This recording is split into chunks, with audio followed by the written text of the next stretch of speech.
The interesting thing is they're almost the same height. I just noticed. Yeah, they're exactly the same height, 5'9". It's just Butterbean tips the Toledos at almost 200 pounds more.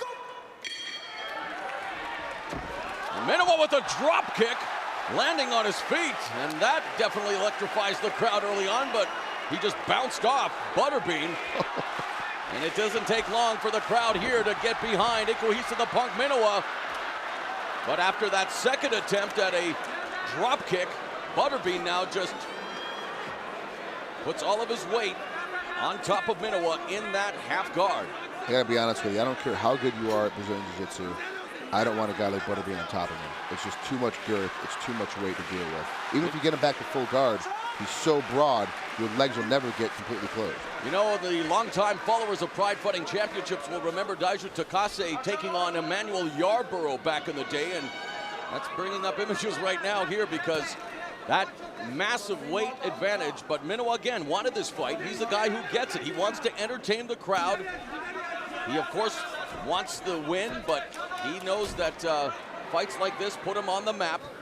And now it's just Butterbean content to cinch in a headlock and really just distributing his weight right on top of Minowa. And what does Minowa have to do here? He's got to somehow reverse the situation by sliding out. He needs to keep sliding out to his left. He's almost out right now. If he keeps sliding out, if he can pop his head through, he can actually take Butterbean's back. He's in a position to actually get there right now with just a little bit more pressure. He almost has it, and there it is. Nice sweep nice there sweep attempt. Yep.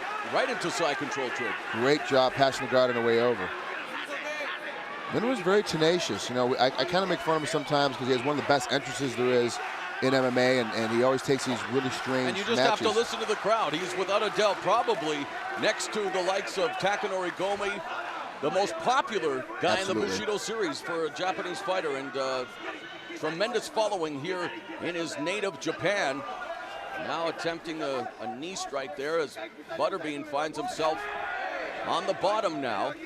The more he hits Butterbean, the better it is for Butterbean, actually. Butterbean actually is a guy that's very well versed in taking punching, taking hits, taking knees.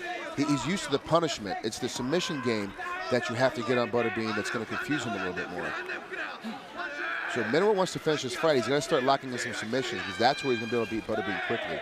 To keep hitting him, you're actually going to keep him in the game, keep him in the fight. Butterbean has fought mixed martial arts here in Japan, in Hawaii, United States, and now making his debut in Pride Fighting Championships Bushido, the special added challenge match as Minowa wanted to fight Butterbean, has gotten his wish, and now controlling from the side.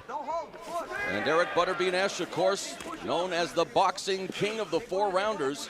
In fact, even one time back 4 years ago, lost a unanimous decision to the former world boxing champion, the Easton assassin, Larry Holmes.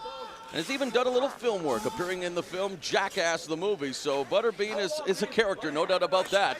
But right now is wishing he might have been somewhere else because he's on the bottom here and being controlled by Minowa. It's very tiring for a guy like Butterbean who's not used to this position. Not sure. There's always, every sport, every position, there's a place to kind of relax and take a breath. And Butterbean's not sure where that is in this position because he hasn't been here that often. Trig, talk about the differences in the culture of the fight fan between the fans here in Japan who are firmly behind this matchup and maybe the fans in North America will be looking at this and saying, okay, what's happening here?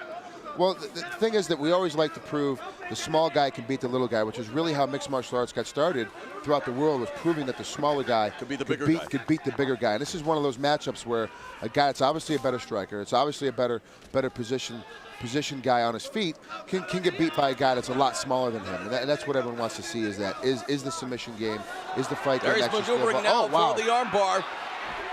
Butterbean has that elementary defense there. As you can see, he's doing a good job of holding on to his grip there. But now Minowa's extending it.